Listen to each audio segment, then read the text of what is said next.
Zach, are you crazy? Zach is crazy.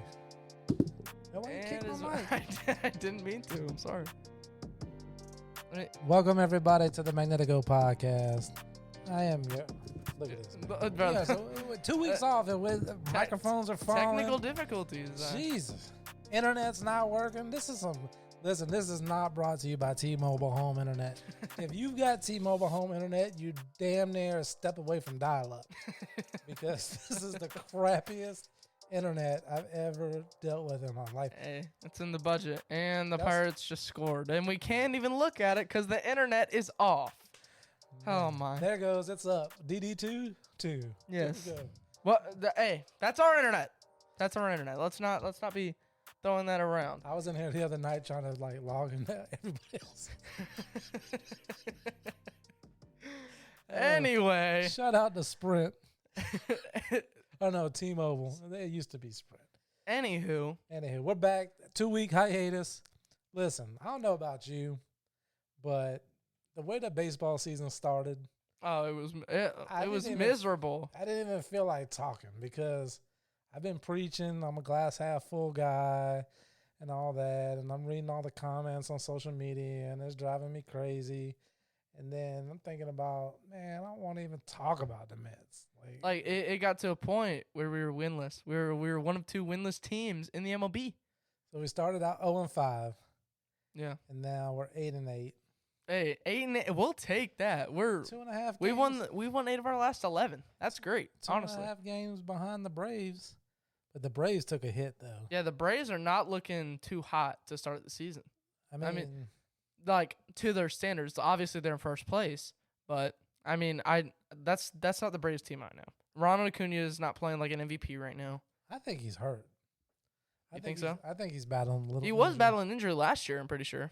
Well, I remember I told you early on a couple episodes ago in the spring, they shut him down in spring for a little bit. I think he's dealing with something, but I mean, it makes sense though. He's coming off an MVP season. They're the top 3 to win the World Series.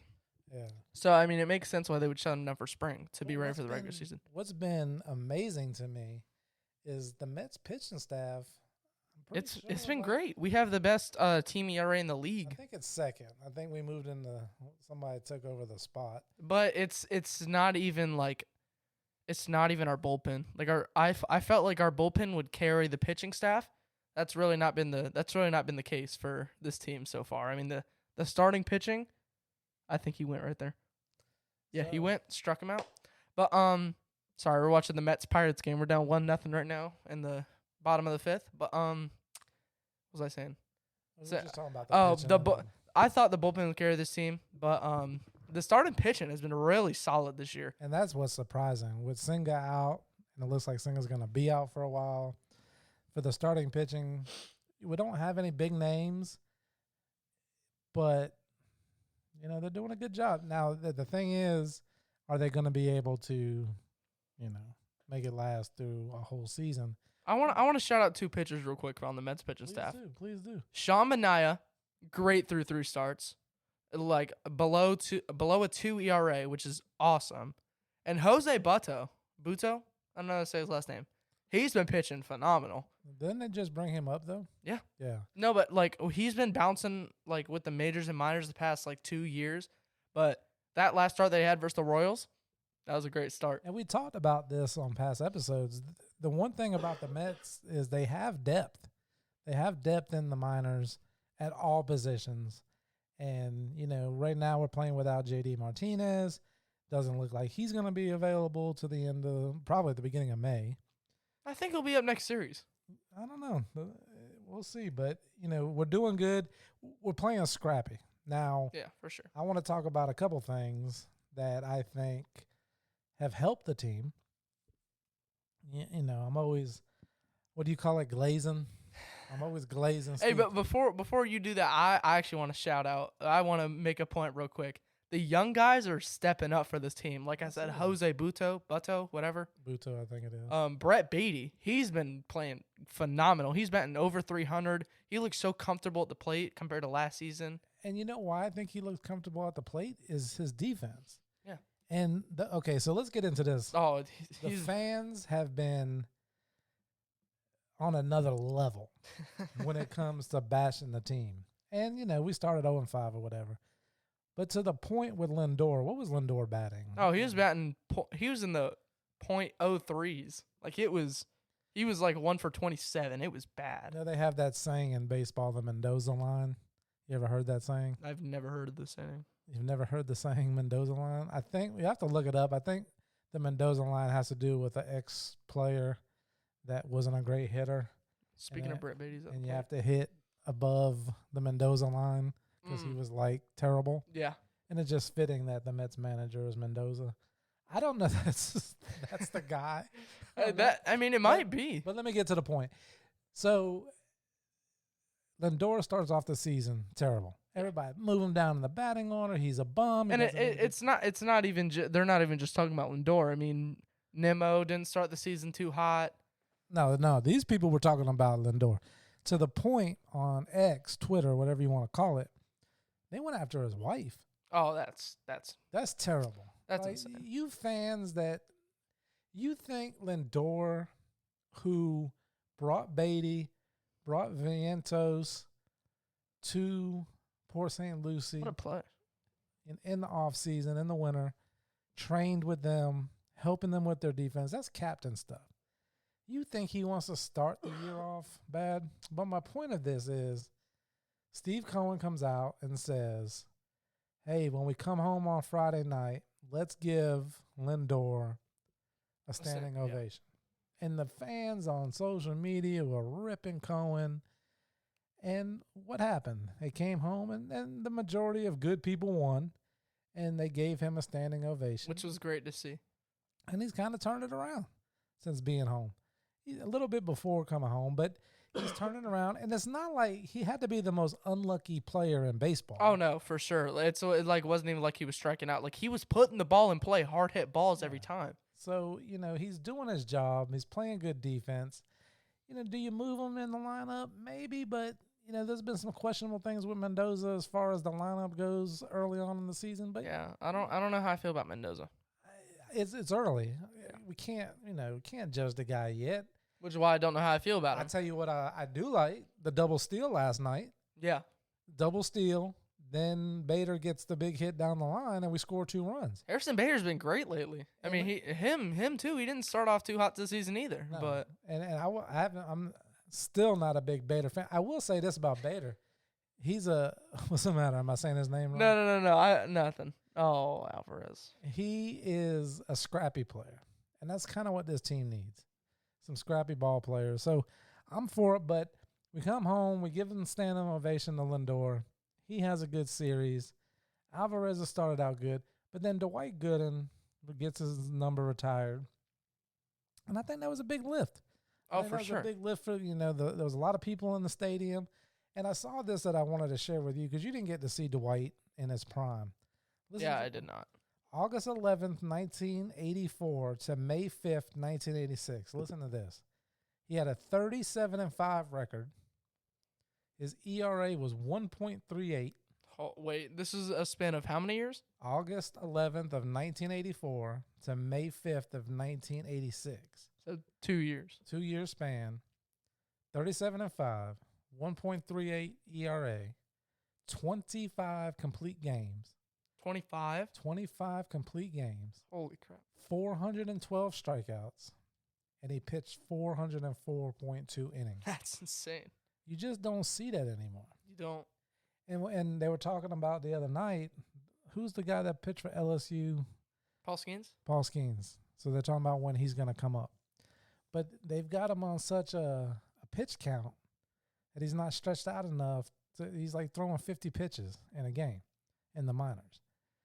This guy pitched at LSU every chance LSU had to throw. Oh, yeah. I mean, and now he gets to the pros and you baby him because of the money involved. And that, I just think we protect the guys a little too much. And no, I feel like the Pirates, which is the team he got drafted by, I feel like with the pitch clock, that like with more injuries coming in, I feel like they just don't want to like overuse him. Do you think the pitch clock I do is playing into the injuries? I do. Because I mean, I like it as a fan because of how quickly the games are going. But there's been like a lot of star players, star pitchers, I should say, including Kodai Senga, who have fallen victim to an injury. I mean, Yeah. Spencer Strider. I'm missing some other names, obviously. I can't. I'm not gonna. I don't know either way.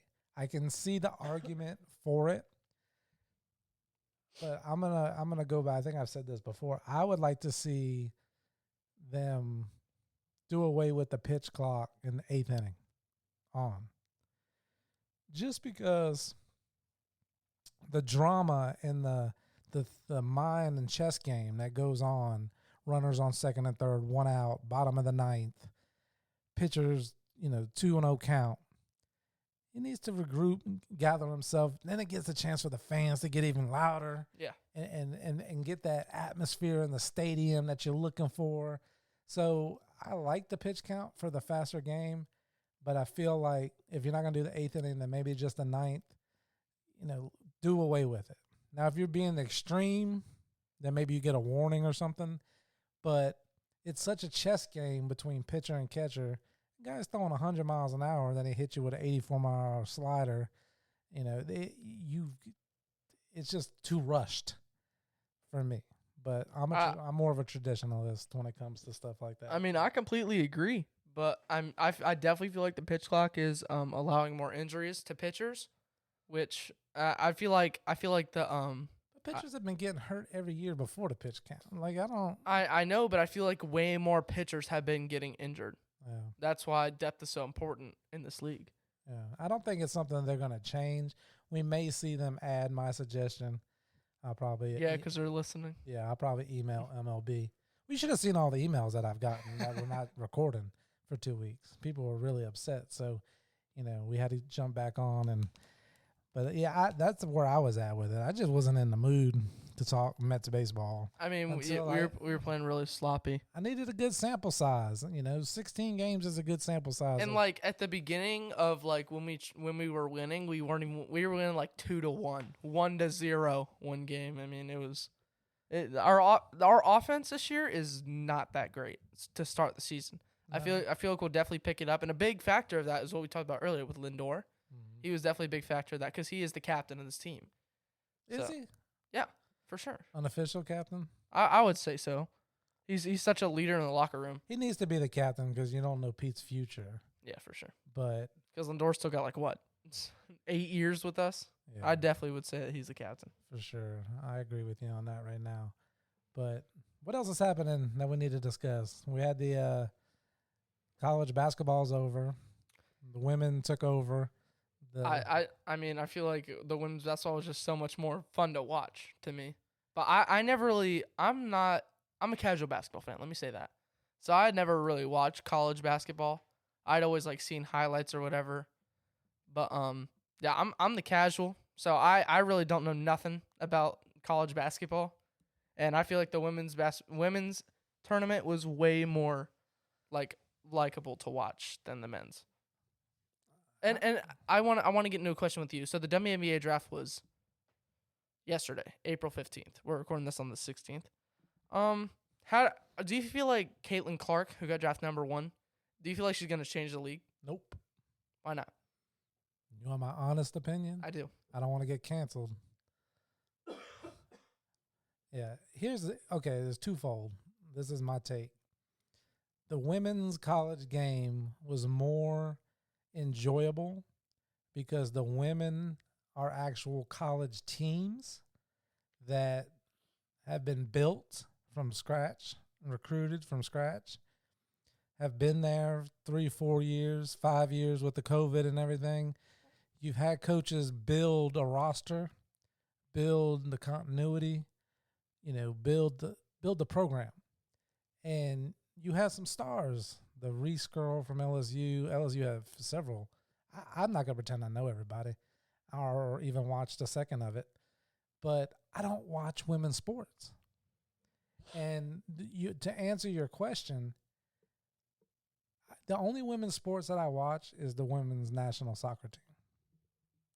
But when those players go, Alex Morgan, when they go to their club team professionally, I don't follow that. I follow men's sports. And that's not a sexist thing. It's just more enjoyable for you to watch men's sports. I don't watch minor league baseball games. I watch the best play. I'll keep up with the minors, with the Mets players, but I'm not going to put on a Brooklyn Cyclone against a Lakeland Tigers game and watch 9 innings. No, I'm going to watch the professionals play. Okay, I will admit minor league games are pretty fun to watch. I'm not going to lie. I'm not saying they're not. To go to a game. That's what I mean. Like, to go to I wouldn't like willingly watch a game on TV. Like to watch the Futures game or something like that on TV on ESPN. Or like your favorite teams, minor league team. But my point on why it's not going to be successful in the future is because women don't support it. So you have this argument, women, like the women's soccer team, the women should be paid as much as the men. Well, on the women's soccer national stage, the women were generating revenue like the men. They were selling out stadiums. They were everywhere they went. They were selling out, selling merch. A lot of money was coming in through U.S. soccer for the women. So that part I get a little bit. But you can't tell me that Alex Morgan playing for Orlando should get paid what Messi makes. It's now the soccer has a lot more fans and women than the WNBA. But women don't support women's sports. Tell me a female you know that's like, I don't even know a name of a WNBA team. Okay? So I could probably name you like 5. Okay, so do you know any females that follow professional sports? Like women's professional sports? Yeah. Like have you ever seen a woman wear a jersey of a female team? I mean, not in real life, no. No. So it's not up to men to go support the women in the WNBA. The WNBA is subsidized by the NBA. If it wasn't for the NBA, there would be no WNBA. They lose millions and millions of dollars every year to subsidize so the women can play. One of the girls that just signed her contract, her rookie deal in the draft, $84,000. Yeah, Caitlin Clark, I saw that. 84. I don't know if it was Caitlin. I think it was the reason. I don't know. No, it was because like Caitlin Clark's first year, she's getting like 76,000. Now she's gonna make a lot of money in endorsements. So these people saying, and she already has. Yeah. So the people that are saying, it would have been better for Reese to stay at LSU. She would have made more money. Those endorsement deals are gonna follow her to the WNBA. Oh, for sure. But when you get the college, it's just like me. I'm a Gator fan. So, last year when the Gators won the World Series of baseball, I'm watching. I'll watch the Gators gymnastics if it's on. No, you won't. You won't. I pull for the Gators. Yeah. You know what I'm saying? Like, if I was bored and there was women's volleyball on and the Gators were playing South Carolina, I'm going to watch it because I'm going to root for the Gators. Yeah. But I'm not going to sit down on a Sunday afternoon and put on the WNBA Angels versus the Myth. I just made that up. I don't know. I think the Mystics are a team. Mystics? Okay. You're close. So, you could take that as being sexist or whatever, but I don't necessarily enjoy the women's game. I do think that one of the reasons why the women's college game was so enjoyable for people was because they had some stars and they played good fundamental basketball. And there's not the one and done. They built teams and they rotated the ball. They made 3 or 4 passes before they shot. But yeah, I to answer your question, no. Rebecca Lobo was a superstar. She was going to change the WNBA. It didn't change nothing. Women aren't going like that. You do have now, shout out to all the women out there that are offended if you're listening to this because you rep your team and you watch women's professional sports. It's all opinion based. Like if you don't like the WNBA, you don't have to watch it. I don't watch the NBA. You know what I mean? Like I don't watch I do. I used to watch the NBA all the time, but I don't. You should. The Magic are in the I playoffs. mean, I'm gonna tune into the Magic, but it's not for me anymore. My love is His love is Michael Jordan. That's what football, his love is. baseball. It died when Jordan retired. It did. I understand that, but you're the biggest Jordan Glazer I know. You're the biggest Jordan Glazer I know. Okay, but you have your Lances out there that are the biggest LeBron Glazers. So it is what it is. He's the now. Listen, shout out to LeBron. I've said this already. He's a great basketball player. He's just not the best. That's okay. But my point is I don't watch the NBA, so why would I watch the WNBA? So all the women listening, if you want the WNBA to be successful, and you want them to make more than $80,000 a year, go to a game a year. Go to a game. Go to a game. That's it. Buy a jersey. Get the TV ratings up that you're watching. Yeah, because the only reason they don't make as much money as the men is because it's not as watched, and because they're not. That's business. There's not enough profit coming in to pay the players. It's professional sports. So if you're not making that's all professional sports is a business. That's all it is. If you're not making the revenue, you can't pay the players what they're making. You know, like what they think they deserve. Go get it in endorsements. Get it other ways. And but a lot of the WNBA teams aren't owned by billionaires or trillionaires like the NBA or the MLB or the NFL. Yeah, and I will say this: I think all athletes are overpaid. Oh, I totally agree. I don't think if NFL, I feel like should be the most paid sport for sure. You could die on the field, like DeMar Hamlin. Shout out to DeMar, but I feel like they should be getting paid the most. Definitely most dangerous for sure. But yeah, I don't think they're worth the money that they're getting, but they can get it because if you can sign Ohtani to a $400-500 million deal. It was $700 million. $700 million deal. That is insane. He's the best baseball player right now, but $700 million is insane. I mean, they paid two players $1 billion, the Dodgers. Yeah. That just shows you the amount of money that is being brought in from TV contracts, from streaming services, to merchandise, to ticket sales, to concessions, to parking. Everything is there for them to dictate, give me this much. Yeah. And the owners say, yes, the WNBA ladies, unfortunately, you don't have that. But I will say this, when I was their age and somebody said, hey, we'll pay you $85,000 a year when you're 18, 19 years old to go play soccer professionally, I'd have signed up. You going to pay me to play a sport? Sign me up.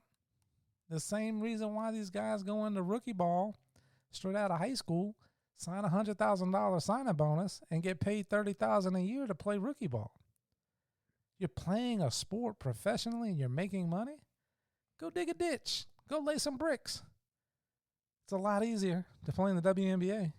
Yeah, but it's a lot more work. No, let me not say that. It's harder to play a professional sport and get paid to play that sport than to just walk into a Dairy Queen and say, I want a job. So these athletes go to college, they get a degree. This guy Joey Wendell's in the game, dude. I hate this guy. I hate him. So they go to college, they get a degree. They're set up for their future, whether they're in sports management, a business degree, whatever it is.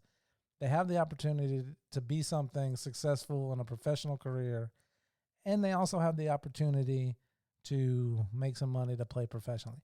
I do think the first couple of games of the WNBA year, the Caitlin Clark first Reese girl, apparently they've sold that game out already. But after 2 or 3 games, it's going to die. Now, why do you think Caitlin Clark didn't sign with the Big Three? Ice Cube offered, I think it was $5 million for Caitlin Clark to just play in 10 games. So I need to do some research on why she didn't take that, because you could always went to the WNBA later.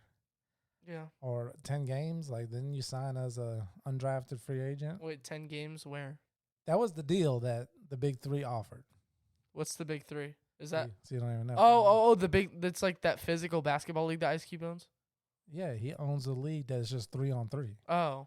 So it's like retired players or stuff like that. Oh, They I've used to- seen that. they Yeah, used I've to play seen. in the NBA. Yeah, I've seen So that. he was trying to build, and he was trying to get on the bandwagon of all the hype going on with the women's game. But I hope I didn't come across too bad bashing. I'm not bashing women's sports, because fundamentally, all the coaching that I've done in my life, I enjoyed working with the female teams because guys know everything. You have to have like really good guys on your team that buy into your system, that buy into you as a coach, that you can count on to be your captains and leaders. And if you need something, you tell those guys and they help you get it done. Yeah. Where women, my experience of coaching, when you're talking, they're listening to you, they're paying attention, and they're executing what you're asking them to do.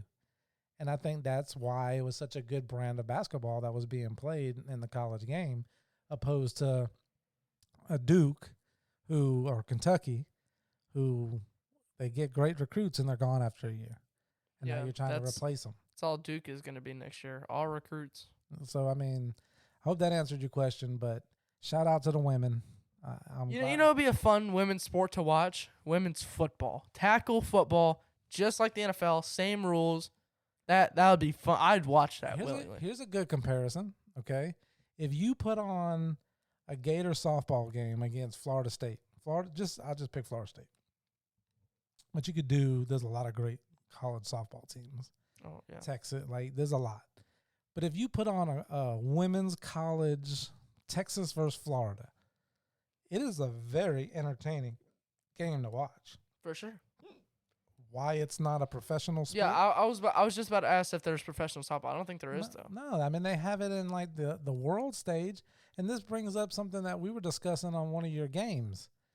So was it the MLB The Show that lets women, yeah. So you can build your own character in this MLB The Show game. So now you can build a woman player. I'm fine with that. You can build a guy who's 7'4" and 300 pounds and make him, the first baseman. Not really. I mean, it's kind of, you can do what you want. It's your game. You can build it. So if there are young ladies or women who like our games, like gaming, and they want to make a player to look like themselves, and that's great. Yeah. But here's my question. Why doesn't EA Sports make a college softball game and promote it to women? Promote it to how many girls play softball? Like Bartow is one of the best high school teams in the country, right? All these girls play travel ball, do all this stuff. They play PlayStation, they play Xbox. They might. You don't think they maybe want to play a girls softball game? Because they're not going to play. They're not going to support it like boys do or men do. Yeah. You know what I'm saying? So it really, to me, it is really on women. You want it to be successful? Go get your girlfriends and go to a game. There's Orlando's got a professional, soccer, but yeah, I don't know. I don't think that Orlando has a WNBA team. No. There's only like 15. Oh my, this guy just threw into right field. Yeah, that's terrible. But anyway, this is such a sloppy. It 1-0. Like we have one hit this game. That's all right. We're gonna win. We score our runs in the 8th. That's what we do. I mean, if Harrison Bader comes up to the plate, yeah, we'll score some runs in the 8th. When's the draft For the NFL? Yeah. Next week, next Thursday. Thursday. That would be, let's do some math here. So 7 days from now would be the 23rd. It's the 25th. 25th. So next week we'll break down kind of at least the first round of some mock picks. I see. That's all I do. I'm not an NFL GM, so I'm not looking past the first round. Actually, I do go into the second round a little bit. I dabble in it. Just a dabble. I just dabble in it. Put my finger in, test the waters. But I just look into it sometimes. But I definitely need the I definitely need the Bucks to draft a DB in the first round. Who do you think has had Cooper DeJean. who's had the best offseason as of right now in the The NFL? Texans. Oh, the Texans. Texans. I don't know why I said it like that, but the Texans for sure. Texans have made some moves. Texans made some big moves for sure. They're One top 10 running back in the league when healthy. Top 10 wide receiver in the league when healthy. You got both of them this offseason. Top 10 edge rusher in the league when healthy. Daniil Hunter. I mean, they lost their best linebacker. I don't know if they replaced him or not. I'm not too sure about that. But they've definitely had one of the best off seasons, I would say. And pairing them with Rookie of the Year C.J. Stroud, who I think will win an MVP in the future. He looked great last season. So definitely the Texans. The worst off season, the Bills. The Bills. Bills are doing nothing. I mean, they're just releasing everybody, not signing anybody. What do you think of Deion Sanders saying that his sons and not Shador, but what's the other kid, the athlete? Travis Hunter can only go to X amount of teams, 5 teams. Like, what the hell is going on? Bro, what? That makes no sense. Have you seen that? No, I haven't. So he came out and said that his sons and whatever his name is. What 5? Was it the 5 teams that he played on in his NFL career? Let me tell you exactly. No, it wasn't even the 5 teams that he played on. I don't even think he played for 5 teams. Wait, let me think. The Ravens, the 49ers, the Cowboys. All right, this is what Deion Sanders says he will allow. Think about what I'm saying now, Cole. I'm a Deion guy. I'm a Deion supporter, but this is what Deion said. Deion Glazer. Deion Sanders says he will allow Travis Hunter and his sons to play for only the Eagles, the 49ers, the Cowboys, Commanders, Ravens, or Falcons. He did play for the Falcons too. How in the hell are you as a college coach going to come out and say that 3 of your players on your team can only go to those teams? It's like 7 teams. I'm confused about the Commanders. Like, the Commanders have one of the worst front offices in the league, and they got an F on their team report card this offseason. But that whole thing's beyond me. And then the argument that will come back is, well, Eli Manning did it. Well, Eli Manning said he was going to be the first overall pick and said he wouldn't go to the Chargers. Yeah. I wouldn't want to play for the Chargers either. That's different than saying these 3 players will only play for these 5 teams. And then what if you were an outside linebacker for Colorado and you were projected to be a 2nd or 3rd round pick? And Deion ain't saying struck him out. Deion ain't saying where you're gonna go. Yeah, he don't care. I mean, this is what I meant when I said college sports is being ruined, and now they're talking about trickling it down to high school with this NIL stuff. You are nobody yet. Shador Sanders is a great athlete. He comes from great pedigree. He's maybe a top 10 quarterback in college football going into the next year. Okay, great. You're gonna be a top 10 pick in the NFL. Your daddy can't say where you're going. That's beyond me. There's no way. And people are defending it. It's okay. These kids are coming out of high school, haven't done a damn thing in college, getting $1 million NIL deals, and you haven't played a down of college football. Hey, the Gators can do it, but everybody else, they can't do it. No, they can't do it. No, the Gators, Lagway's the same way. I know. I was just glazing. He's going to be a star, hopefully. But he ain't done nothing yet. You've got to earn it. Things aren't just handed to you. Apparently they are. And if you have the opportunity to get drafted by the New York Football Giants, but Deion Sanders is saying, my sons and Travis Hunter will not play for you, that's the most ridiculous thing I've ever heard in my life. That's so ridiculous. I don't understand it. How as a like you literally said this, how as a college coach can you come out and say my sons and Travis Hunter will not play for blah blah will only play for these teams? Like, it's not your decision. It's not your decision. And They then should be lucky that they're even going to the NFL. Like, not saying that they don't have talent, but they right. obviously have talent. No, you're absolutely right. You have the opportunity to do something that 2% of athletes do. right, and 98% of athletes wish they could. Exactly. And you are gonna dictate what team they can play for. You don't have that privilege. Well, yeah, okay. Well, yeah, you do. Once you get to the league, fine. Pick whatever team you want. When you get drafted, you have no say. No, exactly. You know what I say to it? Okay, fine. Don't enter the draft. You won't get drafted, and then those 5 teams can go and sign you as a free agent. But guess what? You get that salary. Yeah. You get the salary that a non-drafted free agent gets, not a first-round pick. Stop with this entitlement. It is sickening. LeBron James' son. Bronny. This kid is not even a college basketball player. LeBron James. He's not even a college basketball player, and he's possibly going to get drafted in the NBA. No, he's not, Dad. This is what he's doing. You want to know what he's doing? Tell me what he's doing. He's going to like the combine or whatever they call it. And he's gonna know his projected pick. He's gonna know where he's projected to get picked. And if he's not a lottery pick or a little bit after a lottery pick, he's going back to college. And that's exactly why he's entering his name to the draft and he's entering the transfer portal. Well, then I can tell you right now, save the trip because you're not an NBA player. I'm not an NBA player. You're right. It's ridiculous, Cole. It's ridiculous. You been following the rap beef? Not real. I mean, I know that Drake won a 10v1. That's what I know. So Drake is the LeBron James of rap. Okay, so who's the best then? Who's the best rapper? Yeah, you said he's the LeBron. And you think Jordan's the GOAT, right? So who's the GOAT? Oh, the GOAT. No. Because did you say that LeBron's the GOAT? No. You just said LeBron's the GOAT. I'm talking about No, right? somebody clip that. No. Whoever's listening, LeBron's the GOAT. No.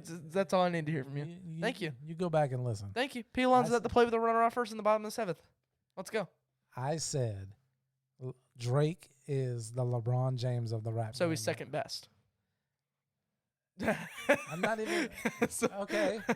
So who's the best? I want to know. The best of all time? Who's the best of all time? Is Drake second best of all time? You would have to. I wouldn't. But you would have to put Drake up in the top 5 just because of record sales. Oh, so he's Kareem. Okay. And all that. But no. Lyrically, his nursery rhymes, Drake is not. He doesn't know if he wants to be R&B. He doesn't know if he wants to be a rapper. Now, he is a troll. He is funny. He sent a marching band outside of Magic City and he does funny things. But no. But my point of bringing this up was some nice little friendly fire between Kendrick. Oh, it's not friendly at all. Kendrick Lamar. Oh, it's not friendly at all. And then J. Cole comes and makes a record, which was just kind of like, hey, I'm here. I could go in on you, but I'm not. And then he comes out and apologizes. Who did? J. Cole. Oh. We're not the same. We don't come from the same generation, Cole, when it comes to hip hop. Like rap beat is a battle. That's oh what my it is. gosh. I'm sorry. Joey Wendell's on deck. It's a battle. Sorry. So I know you don't follow it that close, but no, I'm not really a music guy. Like if I'm bored, I don't know what I'm gonna do. I just don't really listen to music. Who's your best rapper of all time? Don't even put me on the spot here. I don't know. I couldn't even tell you. Snoop Dogg. I'm just kidding. No, Rod Wave. Heck no. Heck You're no. a Rod Wave guy. Oh, I love Rod Wave for You like sure. to get in your feels. Rod Wave's he's I wouldn't even say he's a rapper. I'd say he's more of a singer. You got away, yeah. Oh boy. Yo. I'm gonna wrap this one up. Yo. I don't know what just happened. Hey, listen to one of his songs. He'll hit one of those for you. That's not even the right one, bro. You gotta give me the cheering one. Play that one for me. You mean play what? Oh, Pete Alonso. Oh yeah. Oh my goodness. Oh my. Look who's coming up to the plate. Runners on first and third and 1 out. Joey Wendell. Joey Wendell is up. Runners on first and third. 1 out, bottom of the 7th. Every Mets game is like this, bro.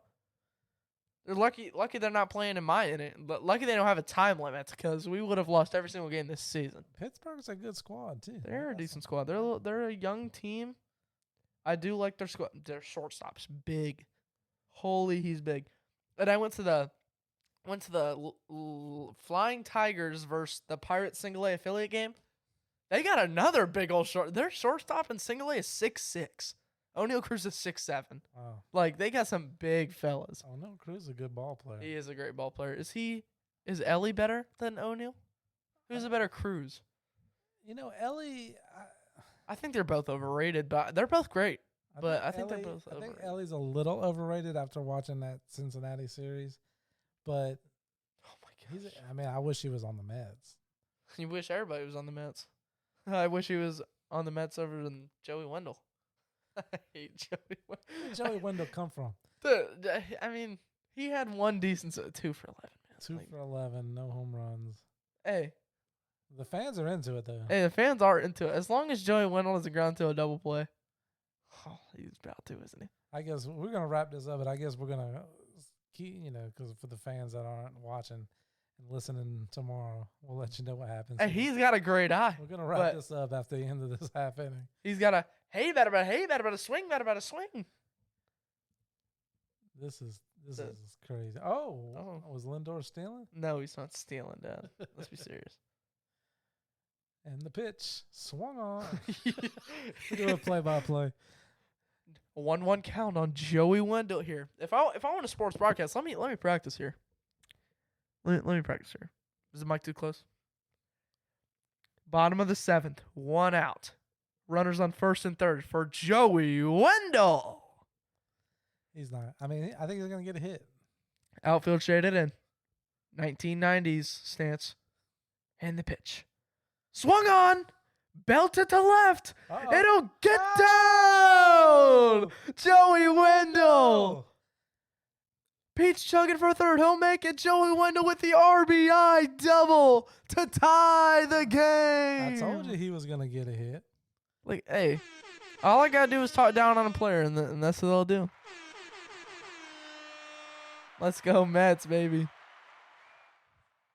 That was a nice hit. That was a nice swing. Took it the other way. That was a great hit. Very well placed. You had one of those hits in. Look at Pete. Your team had one of those hits against you tonight to right field. Oh my, dude, it made me so mad. Oh, I thought every foul ball, I swear, every foul ball that goes straight back, I swear it's going to center field. I swear it is. It looks so good. Pause. No diddy. Alvarez at the plate. 0-1 on Francisco Alvarez. Runners on second and third. Tie ball game here. This would be huge for Alvarez. This is ball one. This is riveting. After this at bat, we will wrap up the show. I'm about to say because this is riveting content for the listeners. It's just, I don't know. The 1-1 pitch. This is what we go through every night. The 1-1 pitch from Luis Ortiz to Alvarez is a ball down low. Same pitch I just threw. Alvarez 2 strikeouts tonight. He needs to He's intense. Look at him. He's chilling the hell out of that gum. It's a PG show. I had the Francisco Alvarez batting stance. You need that helmet that he's got. Oh, for sure. A swing and a drive. Foul. That's awfully loud. Is it? It's hurting my ears. That's on me. That's on me. Listeners back home How will about love the guy on your team that got hit in the face twice? No, he got hit once. He got hit twice. No, he only got hit once. No, the same kid got hit in the face twice. He had that guard on. Yeah, I know. The last batter of the game, I know. Oh, Alvarez. Uh-oh. Hit it to left. Pretty shallow. Pete will not be running. I doubt. Oh, I thought he was going. All right, well, tie ball game. If the Mets win, we're above 500 for the first time this season, so that'd be great. But thank you guys for listening. We'll be back next week with some NFL talk. We'll break down the first round of the draft. Until then, peace.